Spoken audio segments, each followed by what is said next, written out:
Welcome, everyone. Thanks for joining us. My name is Michaela. I am a member of North New Jersey DSA, and I'm on the steering committee of National Political Education Committee of the Democratic Socialists of America. DSA is a member-led, dues-funded multi-tendency organization of socialists based in the United States.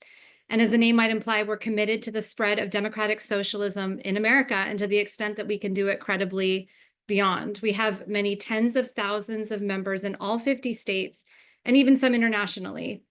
A major facet of DSA's work and activism is the promotion of democracy in the workplace through supporting the formation of strong rank-and-file-led labor unions across major sectors, from Amazon to public schools to Starbucks, that can fight the boss and win not only their elections and good contracts for their members, but also win the relentless battle that capital is pitching against the entire working class, which now is a complete masks-off campaign to destroy democracy and society.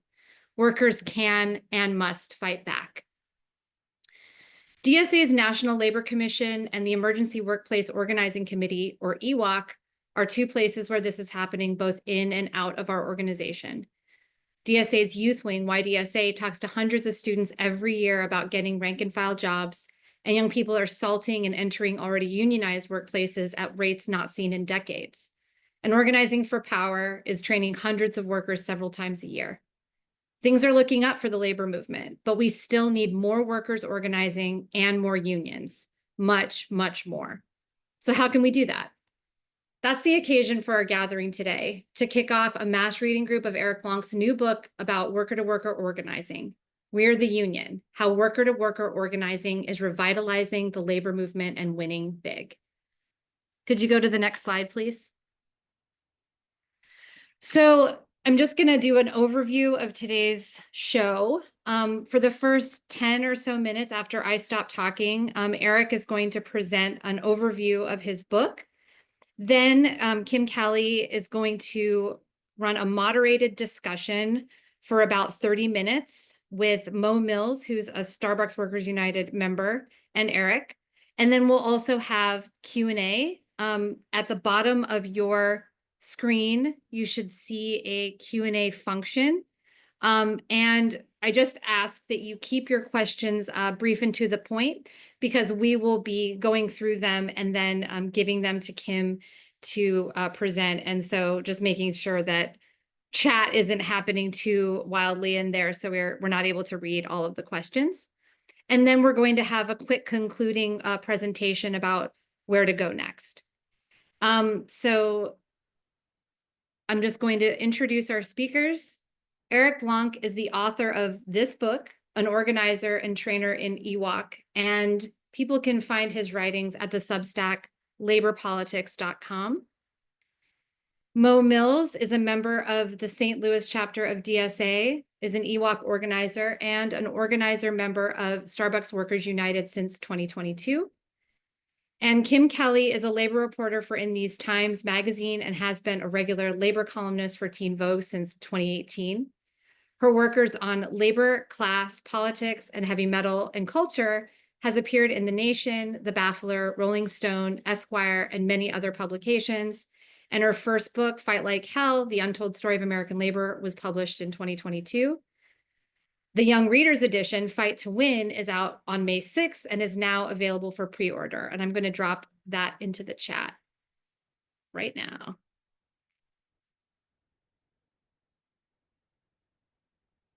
So without further ado, I'd like to turn the floor over to Eric. Okay, hi everybody. Thanks for coming out. It's amazing to see so many people out for this discussion. I'm gonna jump straight in. What I'm gonna try to do is in 10 minutes summarize the whole book, and so wish me luck. Let me share my screen and we'll do it. Here we go.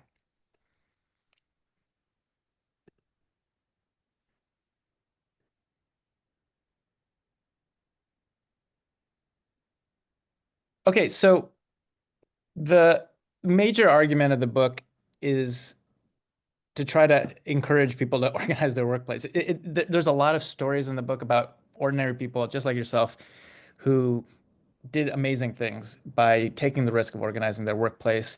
Here you can see photos of Burgerville workers on the West Coast. You can see Starbucks workers on the right.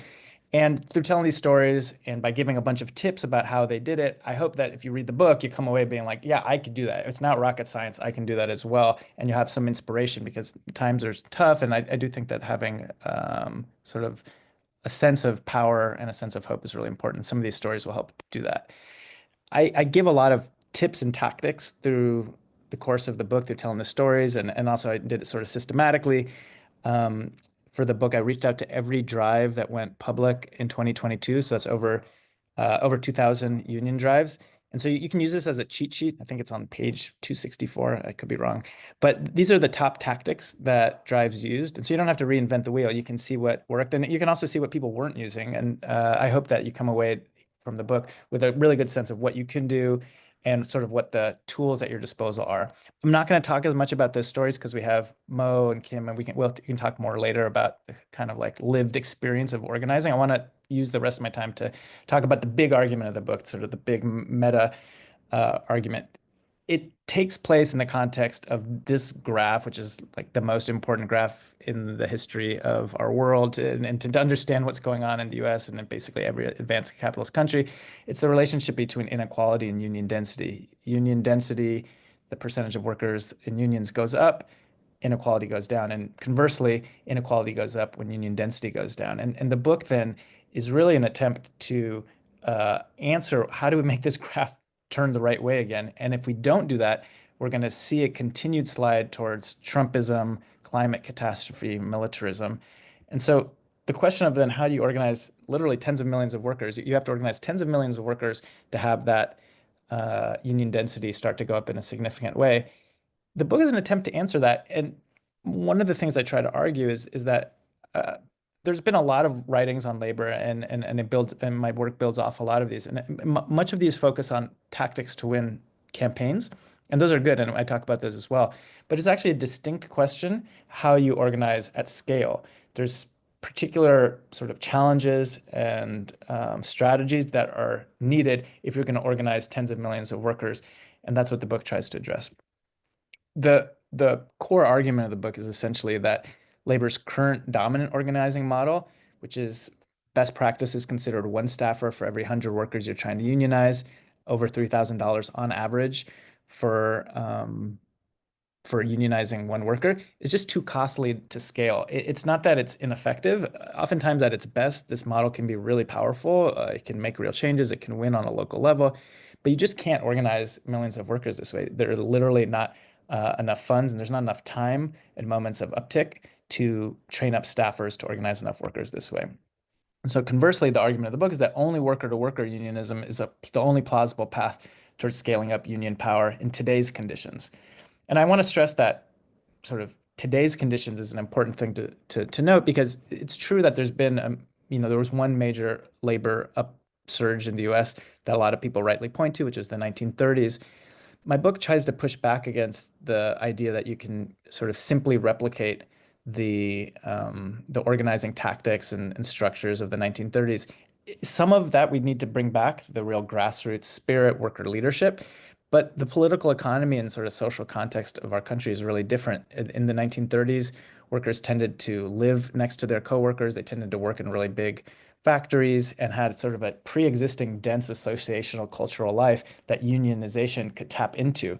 Today, that's been stretched apart by economic decentralization, by suburbanization, by sort of just the sprawling out of our society. So it means that it takes a lot more fostering and resources to get workers to see themselves as part of a collective with coworkers. And then similarly, when you win one union, it takes more effort than it did in the 1930s for that to sort of go viral because people don't have the pre-existing networks like they used to, through which it would spread via word of mouth.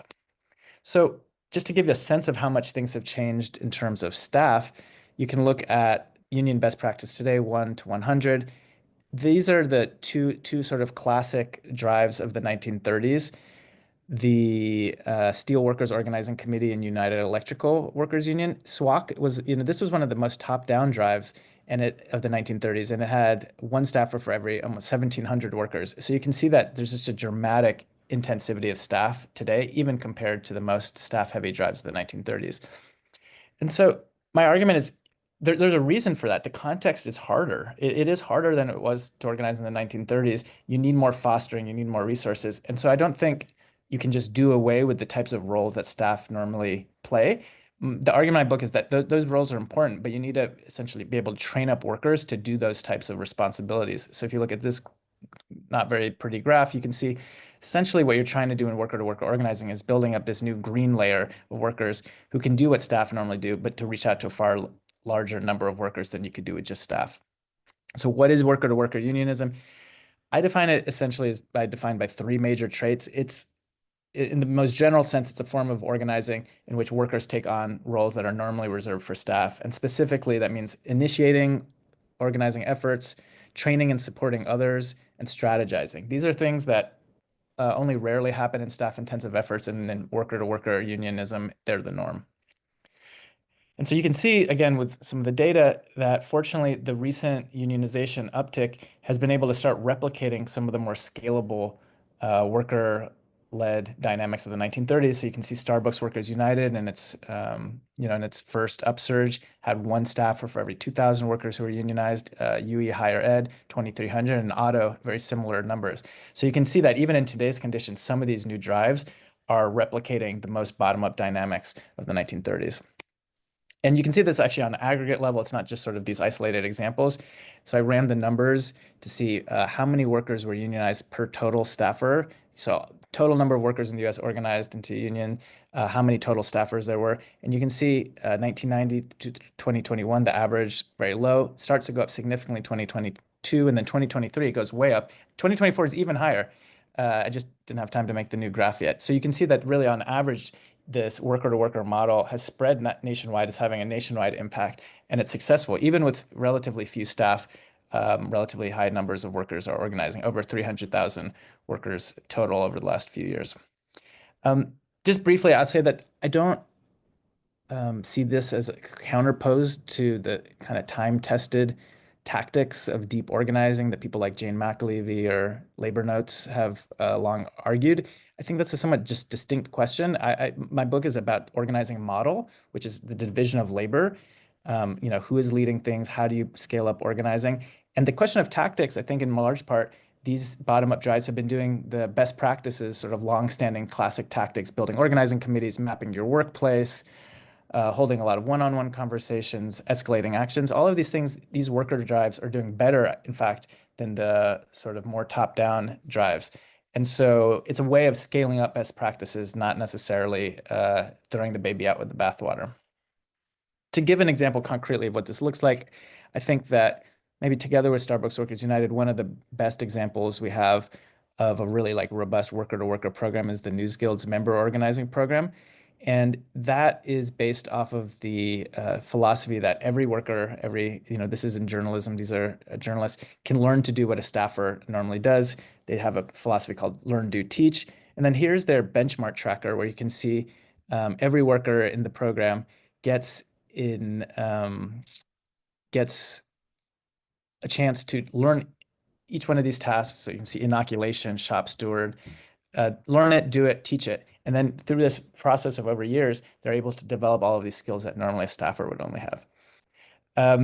To kind of conclude, just to give a few ideas of whether this can continue under Trump, and I think something we want to discuss more, I'll just flag that there's two major factors that are of a long-term consequence that no matter what, even under Trump, maybe momentum will shift, will continue driving forward worker-to-worker unionism as a central part of the organizing landscape. That's one is youth radicalization, and the second is digital tools. So I just want to explain why that's the case. The importance of digital tools is essentially that it lowers communication and organizing costs. So it's a lot easier for workers to start self-organizing than it was 10, 20 years ago. You don't need as many resources you did to start yourself organizing. Eventually, most of these drives ended up affiliating with established unions, but you can get the ball rolling. And worker-to-worker unionism, for the first time in human history now, can happen on a nationwide scale. Up until really 10 years ago, if you were a worker and you wanted to train another worker, you basically had to do that with someone who lived in your town, right, who you could see face to face.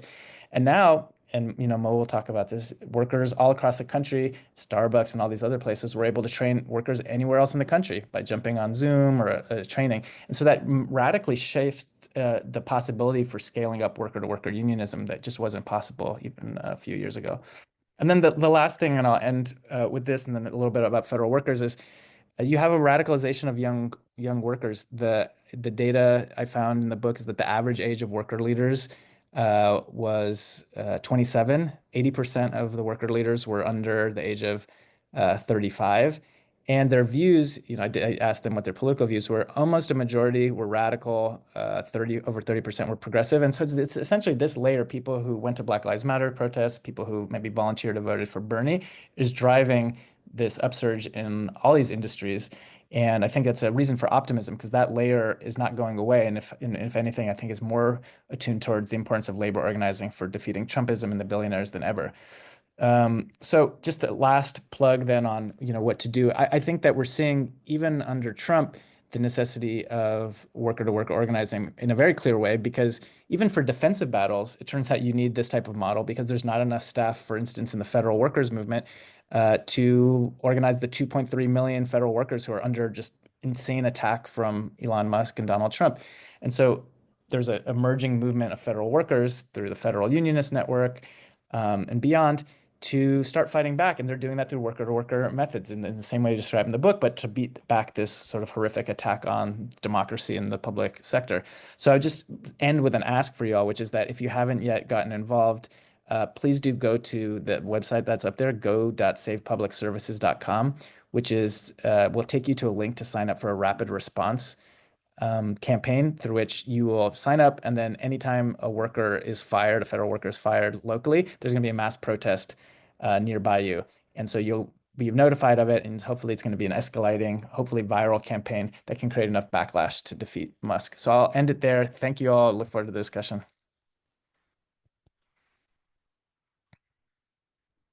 Is it my turn? I think it's you, me, and Mo now, right?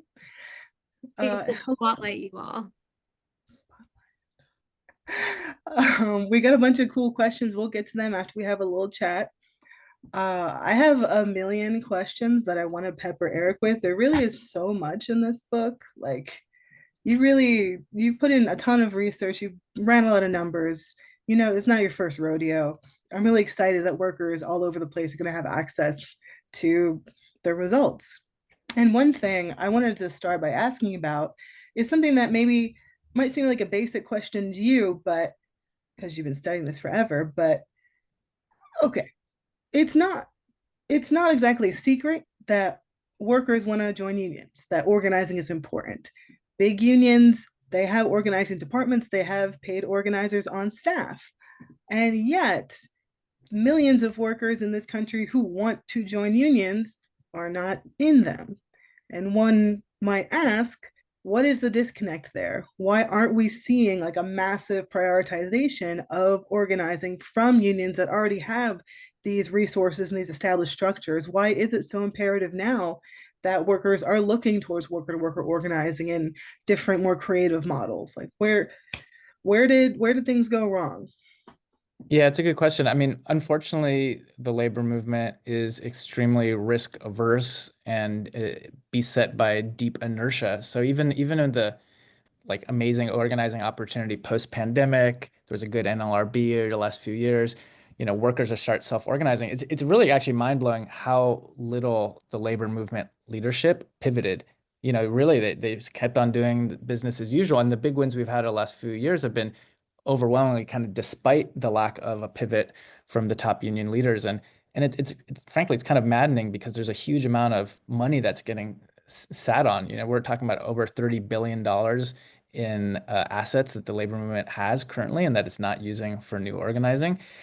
And so, yeah, the disconnect in large part is that the labor union leaderships are mostly convinced that you can't scale up and you can't fight back and win as long as the legal terrain is so inhospitable. And it's true. Look, it's true. We are in a very, even under, even before Trump, the legal terrain was very hard for unionizing. And so that's a real challenge. It's a real risk. It's not like you're guaranteed to win. And so you have to take a risk. The alternative is doing nothing and then continuing to decline. And that's frankly, in practice, what most of them have been doing. Or thinking that you can just eventually the Democrats are going to pass labor law reform and then somehow there'll be a better terrain. The problem is the Democrats aren't going to pass labor law reform unless there's massive upsurge from below that can sort of force the issue onto the center of the political discussion. And even if they do, like what happened, Biden's NLRB was good, the labor law was a little bit better, and it's not like the unions even took advantage of that. So there is just kind of a question of them constantly punting down the road. So in that context, it really is up to workers from below to start self-organizing and also to start reforming their unions to be able to turn them into organizations more capable and oriented towards wide-scale fightbacks. And speaking of self-organizing, Mo, I am so interested to hear about your experience organizing your shop and becoming part of this movement with all of this bullshit we've been talking about. It's not exactly a walk in the park to organize at Starbucks. You are like Starbucks Workers United, you are one of our glowing success stories. Everyone's really excited about all the work that you and your coworkers have done. So I want to know what it's been like and what kind of tactics you've used and how much of this discussion is resonating with you as someone who actually was out there on the shop floor doing it. Yeah, I think at least for me here in St. Louis, kind of like Eric said earlier, a lot of our organizing was born out of COVID and lack of COVID safety, COVID precautions. And it was so interesting to get involved and find that all of the like people, all of my point people when I first started organizing were just workers at other Starbucks. It made it feel so real and so doable. When I was like first getting involved, like both of my parents were in unions growing up, but I had no idea what a union would look like for me as a Starbucks worker. And I learned everything that I know from other workers, and they made it possible for my store to unionize. And now we're at over 550 stores now. So just watching people that I trust, people that I work on the floor with every day, do it themselves. I don't know. It made it real for me. It made it happen at my store and in St. Louis. We just won our 10th store today, by the way. I just got off of a phone call with folks. But no, it really is just the people you work with, the people that you're in the shit with, the people that you're doing your job with every day are also the people who you're learning from and you're growing with and you're organizing with. So That personal aspect, I think, is it's something that shows up in conversations with work organizers like you and throughout the book. There's not necessarily this idea of an organizer coming in and getting to know you, getting to know your shop. It's you, it's like Jeff, right? It's like Riley. It's people you know, and that there's already that ingrained trust and that kind of that already built-in solidarity because like they get what's going on. And Eric, I wanted to touch on something in the book that really stood out to me and I think was present in a bunch of the campaigns that you've mentioned, from ALU to Starbucks to a bunch of the other ones, is kind of the importance of fun and of socializing and kind of not to be like woo woo, but like kind of the joy of coming together with your coworkers. Mo, I want to hear your thoughts too. But yeah, with the deck stacked as high as it is, with all of the grunt work and boring, not sexy parts of organizing that we all know is part of the job, could you speak a little bit to the importance of fun and socializing and building those kind of human bonds with the people you're organizing with and how it fits into this model more broadly? Yeah, I think that's a great question, and yeah, I'll just say that one of the fun things about writing the book is that you just gotta like I gotta ask workers to talk about that all the time, and and the world is so bad that it's just really like a shot of humanity to hear workers just talk about how amazing it was to connect and to learn things about their coworkers that they never saw. There's something about unionization that brings out the best elements of just like being a human, frankly, and being part of a broader, something bigger than yourself. And yeah, I love telling those stories and I love just sort of hearing about them. People just did these amazing things. Like, I start the book with an anecdote about Salwa, who was a worker organizer in Vernon, Connecticut, in Starbucks, who literally had stage 4 Hodgkin's lymphoma cancer and decided, well, with her remaining time, she didn't know how long she would have. the most meaningful thing she could do in her life was to unionize, and it was a very joyful experience. To go to your question, you know, she was spending her time with her coworkers doing this amazing thing, and it was fun. And it was one of the things I like about the Starbucks campaign in particular. And so Mo, you can talk about it more. But I think that the joy piece is important because especially if you're going to spend so much time organizing time, you know, you don't have staff you can rely on to the same extent.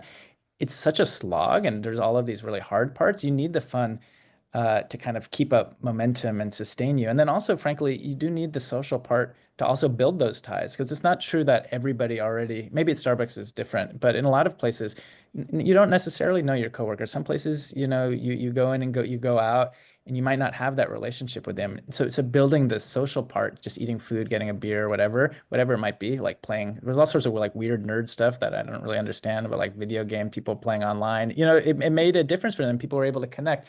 And a lot of times they did that as a first step, even before unionization, is like they had to build those social ties to then be able to like pivot and transform that collective that then existed into something that could fight the boss. Mo, if you want to jump in, I can see you nodding over there, like, oh yeah, I have some thoughts. Yeah, no, I think the cool thing about Starbucks and our campaign is that Starbucks is really such a small world. A lot of us in smaller cities joke that like the Starbucks workers in our cities are the queer community. And I think there's something so beautiful about our campaign being so queer led and us finding like little pockets of queer joy in these cities that maybe don't really have like a robust queer community. Like our ROCs, our regional organizing committees across the country are are the leaders in the campaign. Like we build the escalation plans, leaders across the country build the escalation plans, and then as regional organizing committees, we execute them. And it looks a little bit different everywhere.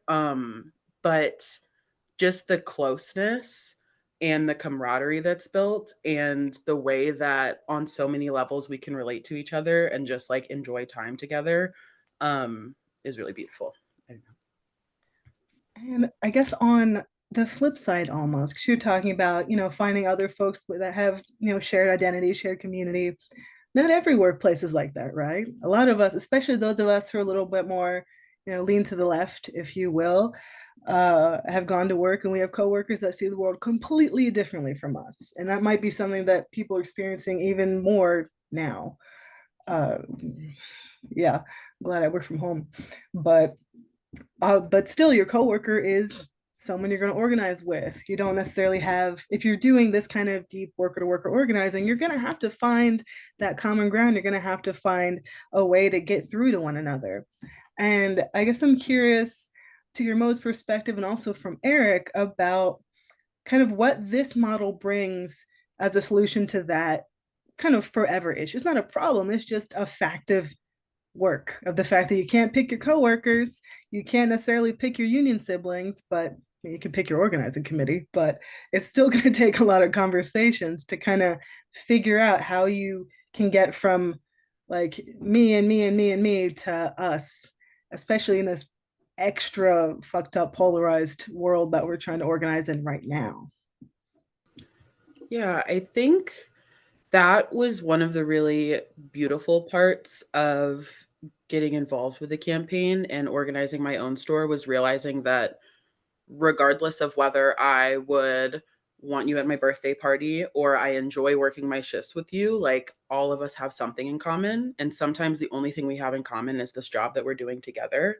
But I think that almost ties into the last question of like the social aspect and the fun aspect. Like getting to know people is so important. Like we don't have to be friends, we don't have to hang out outside of this place, but I need to know you. And once I know you, I know where your grievances are and I know how this job is harming you or this boss is harming you. And I kind of think you can organize anyone by finding things that you have in common or just listening to them. I don't know. Yeah. I mean, and it's so powerful though, because one of the things about labor organizing in general is that it obliges you to talk to people who don't already agree with you. And this is a thing that maybe our movements and the left has a problem with sometimes, that we don't necessarily know how to listen to people who disagree with us or are coming from like really different backgrounds. And there's something about labor organizing that just it sort of obliges you to, for exactly as you described, Kim, that you don't choose your coworkers. And so I think that that ethos of like just really deeply listening, and then, you know, finding points of commonality, you know, which is essentially what, you know, solidarity building is, that is like something that even beyond the labor movement, I think there's a lot to be learned from. That there's sort of that spirit of building really broad-based, deeply felt issues, and getting people to overcome their differences and find points of unity. To me, that's extremely powerful at this moment when, you know, obviously the right is doing everything to divide us. And something I'm just kind of thinking through back when I worked at Vice, RIP, when we organized a union there, we got to take advantage of a lot of new tactics like doing Slack strikes and changing our avatars and tweeting really mean stuff at union busters. Like the kind of rise of social media and online organizing platforms has really had an impact on the way people communicate, especially people in remote workplaces or who are scattered across large distances, like, you know, Starbucks workers. And something I was thinking about, especially when I was reading through the book earlier, is like, how is that going to change? How are we going to have to rethink the way we use these tools at a moment where it's not really safe to just DM your coworker and be like, "Hey, let's talk about a union." Just, you can't like tech platforms are not our friends, obviously, but it seems like tech and a lot of the products that the tech world has given to us are really not safe places to organize or to share dissenting voices. And I don't want my boss to see my Slack DMs, and I certainly don't want Elon Musk to see them, you know? I think this is, I guess, more of a amorphous question, but going forward, especially Eric, as you spent all this time looking into the ways the organizing has evolved and tactics and tools have evolved, how do you see organizing kind of coping with this shift away from perhaps spending as much time in Discord, more in person, or really, like, I just want to know what you think of how that might impact the way things have been going and how they're going to continue to go. Yeah, it's a good question. I think a few things. One is there's certain mechanisms of communication that are more secure than others. So like there's a reason a lot of federal workers are on Signal right now, as opposed to some of these others. So I think that there's a world in which part of it will just be figuring out what are the mechanisms that are more secure. And you can do certain things publicly, and a lot of what you're doing organizing, frankly, is public. It's not secret, you know. And so I think there's a danger sometimes in bending the stick too far the other direction, where, you know, where people are so scared that they don't speak out. And that's true whether in person or online. And I think there's something about sort of just owning. It's like we have the right to unionize and to defend that, and to sort of be upfront about it, and to force the hand of the companies that if they're going to try to sort of crack down on people, just say we're not doing anything wrong. This is our legal right. And I think that that is true whether it's online or in person. So I think part of that is that's part of the issue. And I think it's important to err now on the side with, you know, part of what Trump and the authoritarians want to do is scare everybody, and to sort of get people to accept by refusing to speak out. And so I do think at this point I would actually err a little bit on the other direction of saying that we really need to, like, on all of the platforms, be really public and to really fight it out, and to not cede that terrain, because frankly the right wing is doing a really good job of using social media to win the battle of ideas and to recruit people over. And so I don't think we should and can afford to like retreat from that terrain. It's like anything, any terrain, you know, the press even before digital media was also owned by the capitalists. And so I don't know if how much it's a shift. You know, back in the day in the 1930s, they had all of these, like they paid for spies, right? You know, this was like super normal. So now they don't have to pay for spies. They have AI doing it. And so you're right that it's a real danger. To me, it's just like, that's always the terrain, and you need to fight on the terrain as it exists. Um, and so, yeah, that's how I would answer it. Yeah, and most Starbucks, the workers have been so public, kind of since you decided we're public, you've been public, like out there. And obviously you're fighting against one of the more evil corporations out there, and you've made incredible progress. I guess I'm curious about what kind of like pushback have you like throughout this process encountered from your fellow workers or from folks who are like, this is taking so long, or this is scary, or like maybe we need to affiliate with a bigger union? Like what kind of, as the process has gone on, as you've been part of this worker to worker led effort, what have been some of the challenges as it's gone on? I think I would say, I think the fear is the biggest challenge. I think a lot of people are scared and a lot of people feel like it's a David and Goliath situation. Um, and I think our best way of combating that is making sure people know there's nothing scarier than things staying the way they are right now. Like what is scarier? Advocating for more and fighting for better, or continuing to come in every day and let your boss treat you how they treat you. Um, so I think putting the fear in perspective of like, yeah, this is scary. This is absolutely scary. And we could lose our jobs that already do not pay us a living wage. But what is scarier? What is that bigger, looming, scarier thing in the distance? And that, like, channeling that fear into anger about the situation that we're in, um, has been a really good, like, anger is a real emotion, and anger is a great organizing tool. So I'm like, don't be scared, be angry. Um, and that has really helped kind of shift that perspective. That's a great slogan, honestly. And okay, so Eric, I might be showing a little bit of my partisanship here, but I want to talk just for a little bit about the IWW, because we're talking about worker to worker organizing, right? We're talking about going back to the 1930s. Like your book is so extensive. You talk about the Burgerville Workers Union, which was, for folks who haven't read the book yet, you better hurry up, was formed by IWW members. I'm so curious about how you see the industrial workers of the world kind of fitting into this model, because they predated this moment. They've been around since 1905, but they're not really, they still kind of exist in this alternate universe outside of the established kind of labor community, if you will.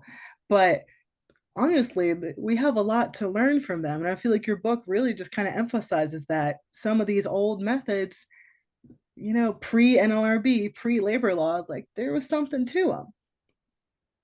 Yeah, I mean, uh, I definitely see the argument I'm making here is very much in line with a long-standing tradition. You're right, really, maybe it starts with the Wobblies, which is that basically that workers should be in the driving seat of the labor movement. That the way workers win is when workers are in the driver's seat of the labor movement. And so, yeah, I think I'm pretty like explicit about that. That is the argument. It's not a new argument. I'm trying to like make a new case for an old argument as far as that goes. I think so the spirit is very much there, and the Burgerville, you're right, it's like it's the first story I profile in the book, and a lot of people don't know that story. And they won the first is the first fast food chain to ever get a first contract in this country. And people don't know that. It's kind of a big deal because the assumption is, oh, you can't unionize fast food until there's like the laws are changed. It's just not true. They unionized a big fast food company and won. So it's like props to all of those folks who did it, and I try, hopefully telling their story will inspire other people to do it similarly. I think one of the points where maybe the argument of the book is a little different than at least maybe some of the practice of some of the Wobblies. And I think actually even the Wobblies have shifted, there's a lot of different Wobblies and some of them have moved in different directions. But I think that in today's conditions against these really big companies, you do need a lot of resources. And I think there's an ambiguity maybe in the Wobbly tradition about the utility of like affiliating with bigger established unions, the utility of having any staff, the utility of winning first contracts. I think it's important to have staff. I think it's important to have a lot of union resources. You're going up against these massive companies. And so to me, I think the argument, the synthesis is how do you get the wobbly spirit of this militancy of this worker leadership, but combine that with the like sort of deep bench and war reserves of these unions that really have some of the money and capacity to help workers win. And I think Starbucks Workers United has shown that it's possible. Workers are still in the leadership, but they're backed by Workers United and SEIU. These are two big unions. And there's tensions there. It's not the case that it's just like super easy to navigate that. It creates all sorts of tensions, but I think that's like a productive tension. And I think that's what I'm trying to argue in the book is there has to be a way for unions to be scaling this up and not leave to workers just on their own to try to win. You do need that kind of like leverage of the big union apparatuses. And unfortunately, most unions aren't doing that yet. Just wild. 'Cause if they were gonna do it, like, it's do you remember was it a year or two ago when the AFL-CIO came out with their big promise of organizing 1 million workers in 10 years? And we're like, oh, that will not get us, that will not replace the number of workers that we lose this year. Like, good try, but oh no. You crunch the numbers, and I think it was something about it was around $3,000 or so to organize one worker into a union. And like you said, a lot of unions have a lot of money, a lot of multiples of $3,000, right? That doesn't mean they want to spend all their money on organizing, but in fairness, what else is there to spend it on besides, taking care of their current members? I guess I want to ask both of you, and then I'll have one more question, then I'll throw you to the wolves. But what do you think it's going to take for union leadership, most of union leadership, to really understand like the crisis that we're in, and B, the fact that, I mean, not just because it's the book we're talking about and you kind of nailed it in terms of, I think, tactics, but like how they're going to need to think this way. We're going to need to have to think beyond the traditional, we'll send you an organizer, maybe we got a hot shop, send us an email. Like, what is it going to take if not this? Because line go down already today, right? Like, things are not going to get more chill for members of the working class. I want to hear from Mo and then Eric. What do you think it's going to take to get the people that have the money and labor to get their heads out of their ass and start organizing people? Frankly, I think sometimes it takes a change in union leadership. Sometimes I think it takes, like, I have seen worker leaders become staffers and move up. And I think that is the real way to change minds, is by putting different minds in those positions of power, with the ability to spend the union's money the right way. Um, I think new voices and new faces and new minds, specifically minds of people that have done the work before, um, in those positions of power, is the only real way to change that. Yeah, I agree with that, and I would add that one of the cool things you've seen through these bottom-up unionization drives is they've also sort of forced, even before the old leaderships are pushed out or generationally replaced or whatever, even some of the unions that haven't been inclined to organize have been sort of pulled in a different direction because union workers themselves are sort of like taking the initiative and kind of dragging the rest of the unions with their resources along with them. And so that's part of it, is just by organizing, every new shop becomes sort of a challenge to the existing labor leadership to do more. And then just more generally, like what should be done then with these big unions? I think that there's just huge possibilities for like what I call seeding in the book, where unions have the possibility for spreading millions of seeds of unionization through tactics like Starbucks is doing. So where Starbucks asking volunteers, for instance, to Starbucks Workers United, asking volunteers to go flyer every Starbucks store and talk with workers. Whether you can generate huge numbers of leads, but you could do that every store. You could do that Whole Foods, you could do that auto plants, you could do that with Amazon drivers. Like, why aren't we doing this mass seeding of unionization everywhere? And that's the type of thing that's necessary. And it's going to take a lot more creative and sort of bold leaders, though, to kind of get that into practice. And last question for me before it's Q&A time. You guys have a lot of questions, but quickly, we've talked about how hard it is. We've talked about the barriers. We talked about the good and the bad and the ugly. I try so hard not to be a doomer about any of this stuff, no matter how gross the numbers get or how bad the laws go or whatever, ghoul of the moment is trying to gut our rights. What keeps you hopeful about this movement, about your participation in it? You've both chosen to dedicate so much of your time and your energy to labor, to your fellow workers, to organizing. Why? Mo, then Eric. Just a little simple one for the end. Um, I think what keeps me hopeful is, I mean, another store in my city just won today. A store that's been fighting for this for years. And when the picture came through on my phone and I saw them holding up their win in front of their store, like cheesing their asses off, I think the the relief on their faces and the joy on their faces is what keeps me going. And also, um, I think that through labor organizing, we can liberate people of all walks of life. I think unions provide protection for queer workers, Black and Brown workers, undocumented workers. And I think that labor organizing is the way to change the world. And that brings me a lot of hope. And I don't know, in this moment and for the future. Yeah, I agree with all that. And I would say, you know, I take solace in the fact that things can change very quickly. Sometimes, oftentimes they change for the worse, but just if you look throughout history, it's always the case that you'd be surprised when you have eruptions of worker militancy in a way that you just, wouldn't necessarily expect. I wouldn't have expected there to be this amount of federal worker organizing even a month ago. So I think that things can change very quickly, and I really don't like the sort of doom-pilled ethos or like the feeling, even though I get it, and like there have had moments of horrible despair over the last, year or two, but it becomes a self-fulfilling prophecy. If you think nothing can be done, then you're not going to organize and fight back, and then nothing gets better. And in turn, if you do maintain some sort of grounded hope, that tends to be a spur to fight back. And then that catches sometimes. And people have fought back and won in a lot harder circumstances. As bad as things are right now, I think about like, I don't know, think about what it was like organizing under Jim Crow. That was an authoritarian regime. People were getting murdered for fighting for just basic democratic rights. Like we have a responsibility, I think, to rise to this moment.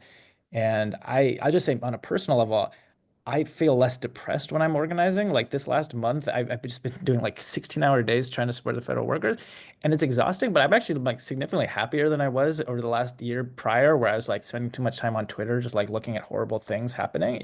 There's something about participating and diving in that just gives you a sense of actually just you're doing everything you can, and you're doing it with like some of the best people on the planet. And it's like it goes back to the joy. It's a joyful experience, and you don't have to absorb all of the horrors of the world sort of individually. It gives you an ability to sort of process that and to put into practice something really positive. And you don't know what will happen, but sort of when you fight, you win. It's not just because the outcome comes out well. It's like the process of fighting in itself is a win.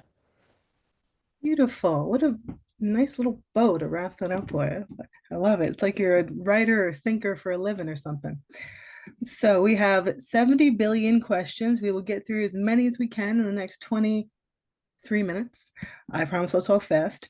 So from Eric at Bentley Holland, what are those big union resources for if not growing? And relatedly, twofer, how can larger unions and their members make sure union resources are being used effectively under your worker to worker model? Yeah, so what are they for? Well, a lot of unions think that all they should be doing is servicing their existing members. And this is important. Obviously, it's important to like, defend the existing membership of unions. And so I don't think we like should argue that it's not important.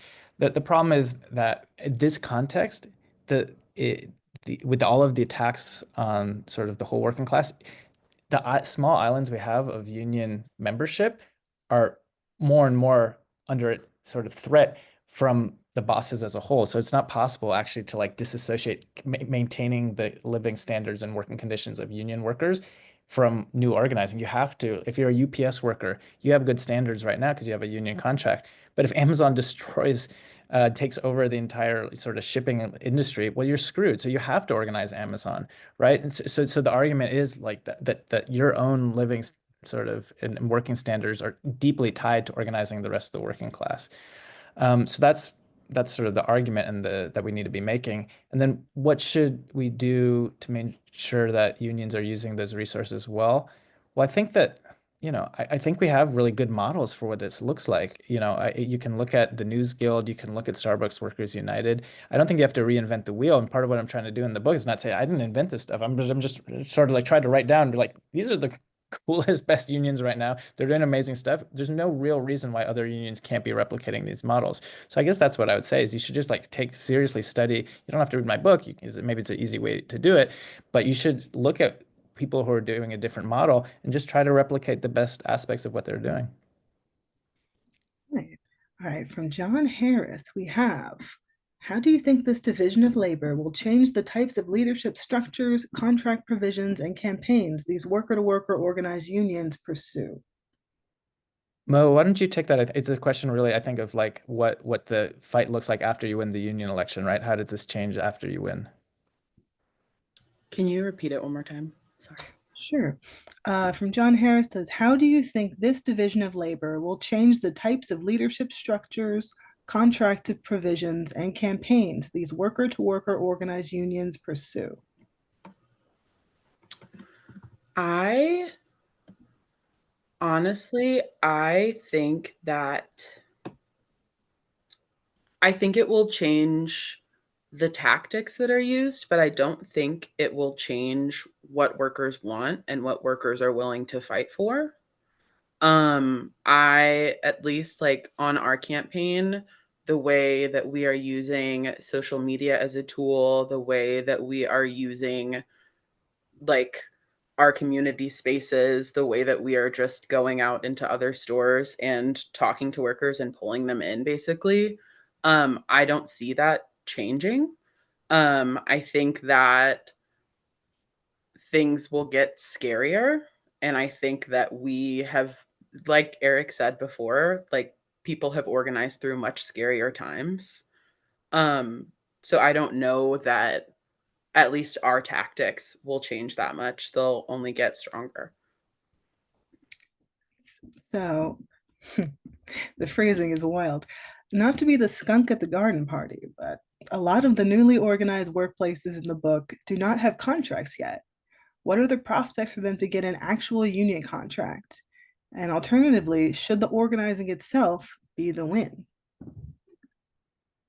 Um, yeah, maybe Mo can talk about Starbucks after. I would say that actually a lot of the stories in the book are about drives that won first contracts, in part because this has been the main argument used against this new model. So saying, well, sure, it's exciting, they won union elections, but can they go all the way and win first contracts? And to sort of head that argument off, the book spends a lot of time talking about union, worker to worker drives that did win first contracts. So that's why I talk about Burgerville. They got a first contract. I talk about Colectivo, which was the largest coffee chain in the country, went unionized. They got a first contract through this model. And then also just the News Guild, which I mentioned before, has gotten hundreds of first contracts in really intense boss fights. And so that model is the same as the Starbucks Workers United model, and they have won first contracts. So it's just not the case that the model hasn't won first contracts. There's a distinct question, which is, well, how do you win first contracts at the biggest corporations in the world? And the short answer here is like, well, yeah, it takes longer because obviously there's just so many workers. It took 20, 30 years to organize General Motors and Ford a century ago. It's not realistic that you're going to organize these massive companies in just a 1 or 2 year span because you just have to organize so many workers. It just takes longer. The companies have more resources to fight you. So I think that um, basically the question is for these big corporations, there's no world in which a staff intensive model could even be attempted because it'd be logistically impossible to have the number of staffers to like go do that model for a Starbucks. There's a reason the unions didn't even try it before. They weren't even trying to organize these big companies. And so it's like bravo to the workers from below who've actually dared to fight and take on Amazon, take on Starbucks, take on Apple, take on Google.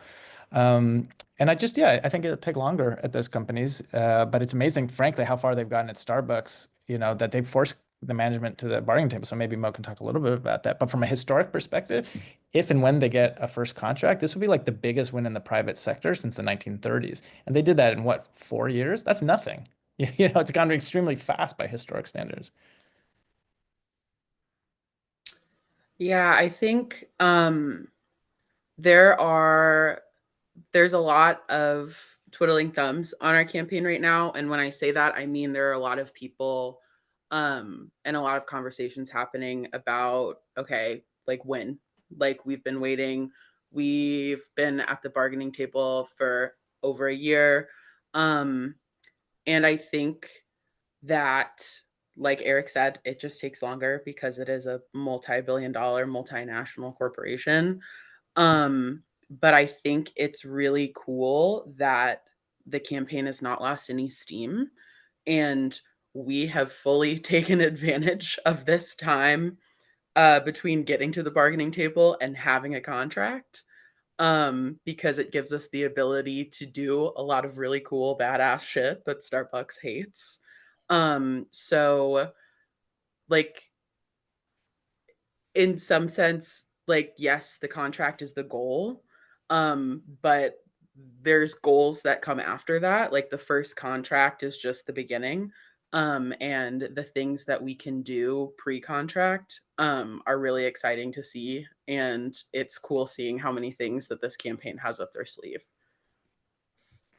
So Peter Landon asks, can't visible union activity in some key sectors or organizing drives at major employers potentially have more of an impact in creating ripple effects for unionizing? Example, John Sweeney notes the UPS strike had far more of an impact on the interest in getting a union than any particular union effort. Was he wrong, Eric? Yeah, it's a good question. I'm not arguing in the book that there's not sort of more strategic places and that sort of anything is equally important as a target. I think that actually we've seen that certain targets do have an ability to inspire really large numbers of workers. So one of those targets is going after really big companies. There's something about going after really big companies that even if the fight is harder, it captures the imagination of larger numbers of workers. So there's a reason Starbucks went viral. Well, A, there's so many workers that could potentially participate, but also it's just like there's so many people who are angry at the billionaires, and these big companies represent everything that is bad in a way that isn't as obvious when you're taking on the smaller employers. So yeah, my argument is not that we shouldn't like look for the strategic nodes that can set off explosions. I think those still exist. But if you compare that to the 1930s, this is my argument. If you compare that to 1930s, it takes a lot more systematic fostering to make things go viral and to make those explosions in small places spread. So it's not that there aren't targets, it's that you actually have to be much more proactive about pushing for things to go national and pushing for these wins at particularly important places. To spread because you don't have the same exact choke points that you did of like a massive auto factory that could take down the entire production line and sort of national production in the 1930s. That doesn't exist. If you take down one Starbucks store, it's not such a big deal. You have to have hundreds of Starbucks stores. And so what you look at Starbucks and some of these other jobs, what they've done is using the wins to inspire other workers, but be very proactively, like doing viral videos about the wins, sending their email out a million different places, and sort of systematically pushing out these victories so that the initial ripple becomes something that is scalable. And that doesn't happen as automatically as it did in the 1930s because people's relationships are just more spread out. Starbucks Workers United has spent a lot of time. There's a reason like they spent a lot of time trying to make viral TikTok videos. It's because in part that's how you reach large numbers of workers to get them excited about that. And so I think that's the argument. It's not that there aren't targets, but that you have to be much more proactive about leveraging those to spread the movement. Right, so Sarah Katz asks, can you talk about organizing independent contractors, not just Uber and Lyft? I'm a media worker, and the many tens or hundreds of thousands of us media workers are contract workers. I recently read The Fishered Workplace, and it is about the rise of contract workers as a form of union busting. That hits close to home. Yeah, it's a really good question. I think it's a huge obstacle. The companies are more and more leaning on subcontractors, and it's not just sort of media workers. Think about Amazon. Your average driver, a lot of these places is nominally not working for Amazon. They're working for some small subcontractor. So the question is again one of scale. How do you organize enough workers in these subcontract companies that you can force the actual bosses to bargain with you, because it's just like in any organizing, the legal aspect is part of it, and it would be much better, obviously, if the law recognized that subcontracted and sort of gig workers beyond were actually workers and not independent contractors. But no matter what the law says, you can still organize people and you can still put pressure on the employers. And so I think that has to be the starting point, is how do you organize enough, contracted workers so that you can force management to table? And there's some stories about that in the book. And so I don't think the organizing tasks are that different. It's a question of scale. And I think sometimes people make too much of a difference. They say, you can't do it. People assume it can't be done because of the legal status. And I think we need to push back and say that, no, the legal status is an obstacle, but you still have the power to force management to the table if you get enough of your coworkers to fight back. And to follow up with that from Joe Barry, what about possible times, like maybe coming soon, of much greater repression, like full-blown fascism? How do you think this might force revision in your basic thesis or not? And there's a follow-up from someone else that might be a little broader. Do the panelists in the book see any role for direct action on shop floors supported by the local community to shut it down, rather than maintaining labor peace through labor laws and union recognition? I want to hear from Mo on that one first, because community support has obviously been a huge factor in so many of the gains you've been able to make with the Starbucks workers. Yeah, I think we lean on community support for a lot of our actions, but we have one in particular that I love, called a sip-in. I'm sure a lot of you have been to a sip-in at your local union Starbucks, where we essentially ask our community support, and just members of the community, supportive regulars, to come in and fill the cafe and order their coffee under the name Union Strong or Union Yes, if we're at a store that is like in the process of organizing. Um, yeah, I mean, we try to bring the community into everything because that's kind of, we're a coffee shop. We're supposed to be a third place.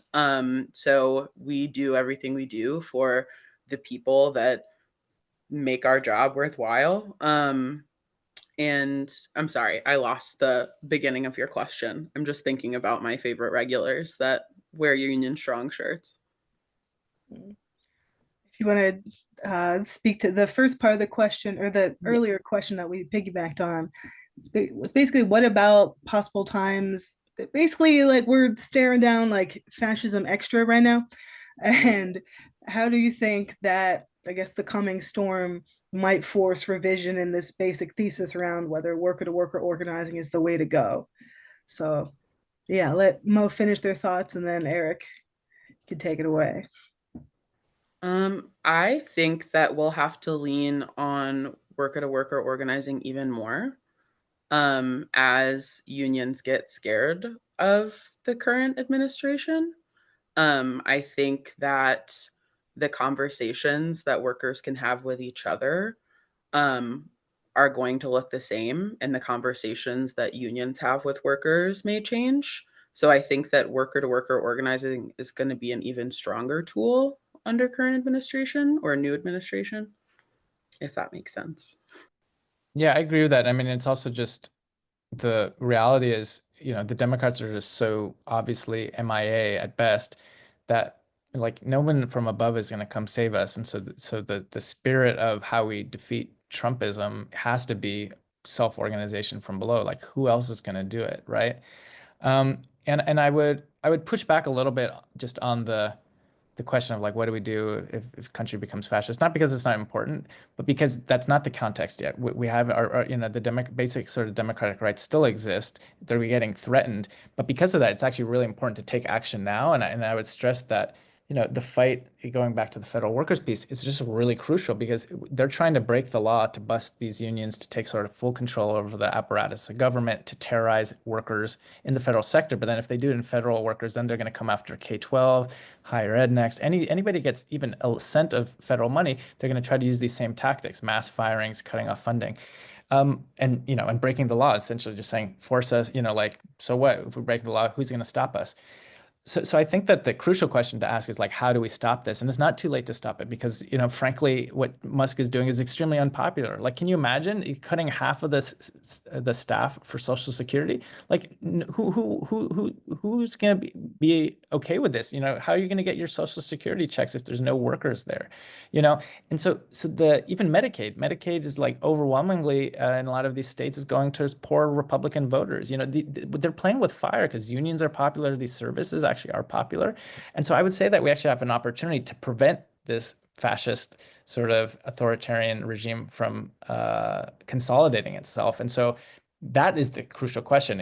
What do we need to do over the next few weeks to get hundreds of thousands of millions of people into the street to defend federal workers, federal services, to defend the labor movement, to defend democracy, to defend immigrants, to defend trans kids? Like, these are the questions that we should be asking, and it's really urgent. And I'm worried that all of the talk about authoritarianism and fascism can actually mask the opportunity and the responsibility we have for taking action at this moment to beat back Trump. Because I don't think he has a mandate. I don't think he's as powerful as he wants us to believe. And I think that believing he's all powerful feeds into his power in a way that is not helpful. Speaking of fear and burnout and endurance, we have kind of a grip of questions around the same lines. Basically, how do you deal hmm, how do you deal with the hard interpersonal stuff, whether it's issues with other folks in the committee or people feeling burned out or people losing interest or losing hope during long negotiations. Speaking of the federal workers, I'm sure a lot of those folks are so overwhelmed right now. The last thing they want to do is, join their local and start going to more meetings. What yeah, what is your take on how to deal with these big scary feelings that kind of get in the way of people feeling like they're able to organize right now?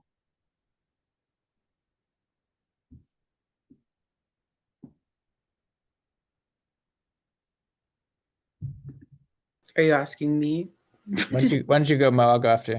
I feel like Okay. Mo already gave a really beautiful answer around what keeps them going, but since you spoke up, it's on you. I think that the real way, at least in this campaign, avoiding burnout means constantly organizing new folks to do the exact same thing that you're doing. I know you've all heard that before. I think that is the whole organizing yourself out of a job situation. Um, as far as interpersonal conflict, um, it's kind of like I said earlier, like I am okay and I think everyone should be okay. Like you don't necessarily have to be friends with the people you organize with, but you do have to respect each other and want more for each other. And I think just having real conversations, like I think when conflict comes up in my city and on my campaign, we debrief everything, every single thing you could think of. And I think being honest, and I think letting people know when you see gaps and filling them if you can, um, is the only real way to navigate that. But it's like you don't need them at your birthday party, but you do need them at your OC meeting. Like it is okay to not be friends with someone and still want more for them.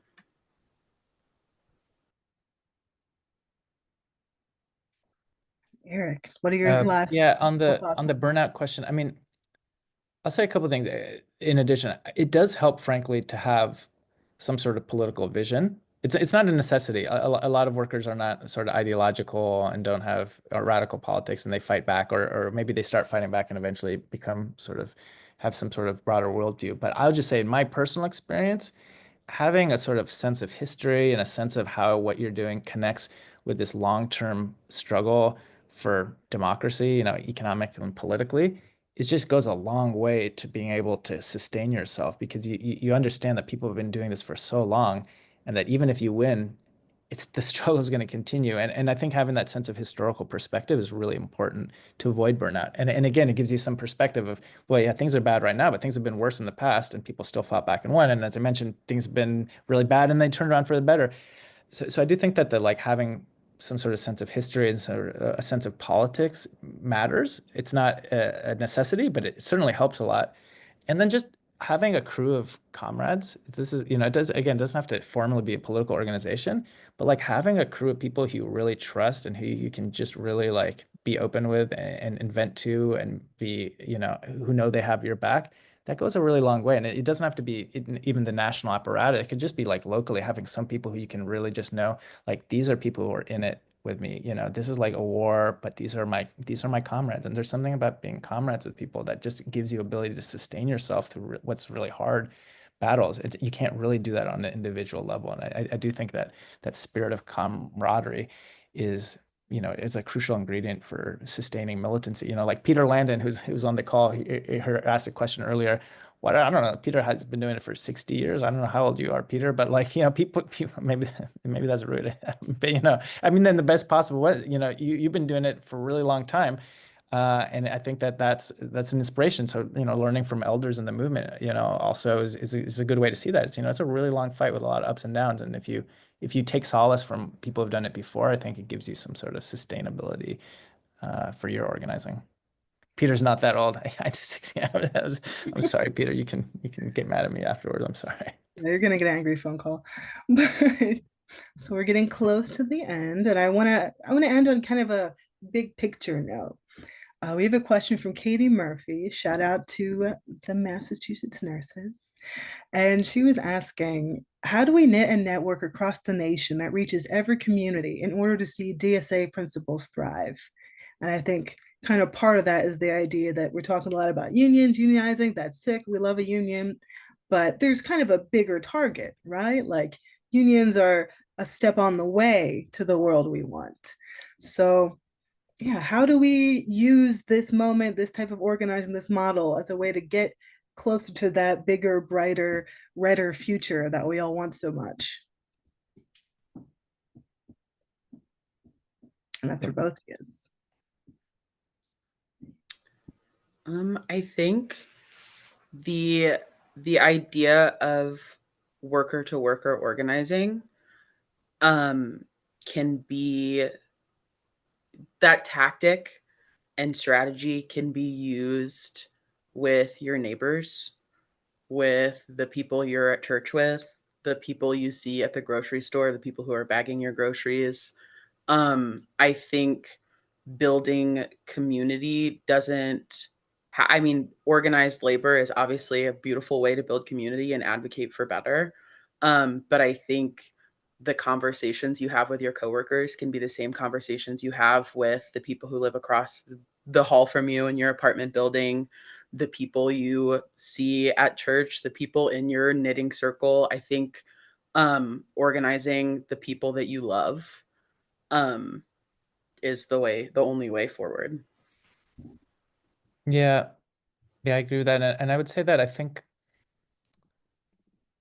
one of the question is like, how do we get to the broader social transformation? I mean, I think one of the beautiful things about unionization is it's a really easy first step. I mean, maybe easy is not the right word, but it's an accessible first step for people who aren't, leftists or radicals. It's something just like, okay, do you think you deserve better at work? Like, yeah, okay. And there's something almost magical about the transformation that happens when workers start fighting back, even if it's just on like really simple stuff like, I just deserve a somewhat better pay raise. That has all these, just dramatic possibilities because all of a sudden, in order to win that, you're going to start looking at your coworker who's maybe from a different race than you, different background, whatever, as someone you have something in common with. And you're going to get a sense of yourself as somebody who has agency, right? Like just so many working people, are just taught that keep your head down. You can't, there's nothing, you can't change the world. The world's just the way it is, right? The rich get richer, poor get poorer. And there's something, a sense of like power that like, oh, wow, things can be changed that even when it comes from just a union basis, it just has radical possibilities. And so I do think that the way I look at it is the labor movement is sort of the stepping stone for so many people to get a sense of how society could be dramatically different. Because when you get a taste of democracy too, like why shouldn't the company be run democratically? Like, we were able to run a democratic union. I don't see any reason why we can't have democracy in our company. I don't understand like why we can't have a real functioning democracy in our country. The experience you have with this type of power and this type of better world being possible on a smaller level poses all the questions of why the rest of the world isn't already like that. And so I do think that the process itself sort of points beyond just the relatively narrow union bounds and really asks the question of like what kind of society we want to live in. Beautiful. You were both so good. And I think it is time to hand this over to our webinar parents. Is Michaela the one in charge from now on? Or is it Amanda? It's going to be Sarah Hurd, Chicago DSA and National Labor Commission. Hi, everybody. I'm here with our local watch group, which you might not be able to see because it's very dark in here, but everybody say hi. We've all been very much enjoying the discussion, and I'm excited to share some next steps with everybody. So thank you all so much for coming to this call. There's a bunch more that we have in store for the next month. First of all, we are encouraging people across the country, and we can open up the chat to everybody if people want to connect with each other, if they want to host reading groups in your city. So this is the crew that's doing a reading group here in Chicago. We've put out a call for people to host your own reading group where you are. We're also going to have a virtual reading group hosted by the Emergency Workplace Organizing Committee that will have 2 sessions between now and the end of April. We can post some of these links in the chat. We're going to be doing a joint call between our Workers Organizing Workers program, which is our salting program, and EWOC later in the month of March. And in the meantime, we also have a reading guide that everybody can use just to guide your experience of the book. Michaela, I guess I'll just wrap up my stuff there. You can also join WOW, join the NLC, and then I'll toss it to Michaela and Rue to talk about NPEC and EWOC.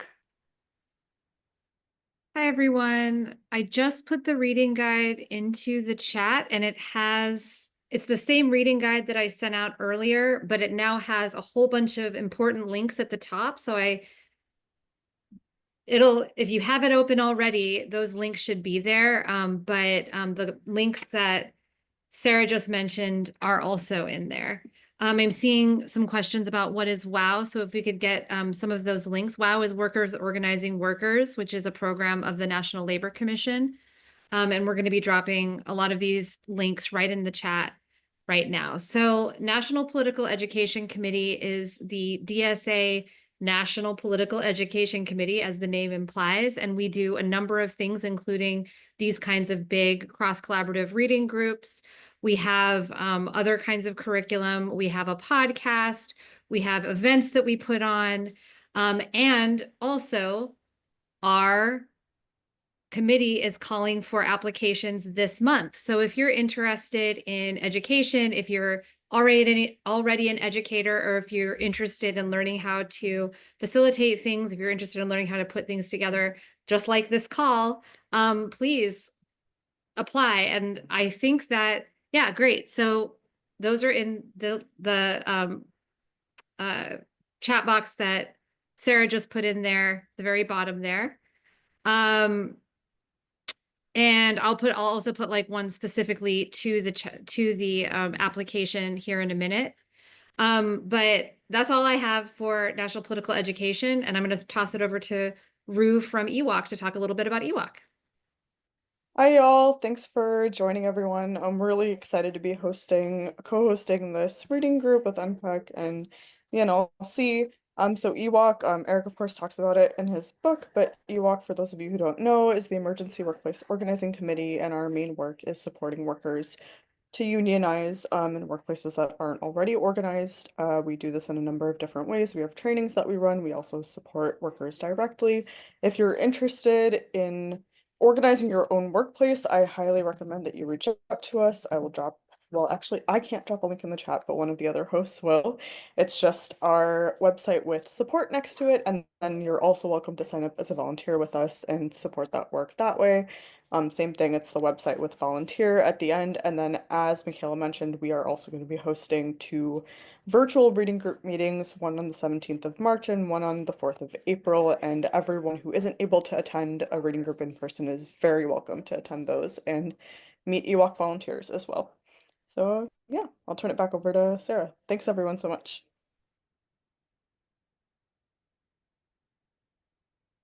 And I will just give everybody one more thank you for joining us tonight, and hopefully we can continue this conversation online, IRL, and for many years to come. Have a good night, everybody. Good night, everyone. Please make sure that you keep an eye on your emails. We're going to be sending out a lot of these links. We're going to inundate you with links, basically, as well as once this call is up on YouTube. A lot of people were asking whether or not it's going to be shareable. We are going to put it up on YouTube, and it should be, yeah, it's still recording, so all is well. Just making sure. So thank you so much, everyone. This was awesome, and solidarity. See you over the next couple of months in the reading groups. Bye all. Bye.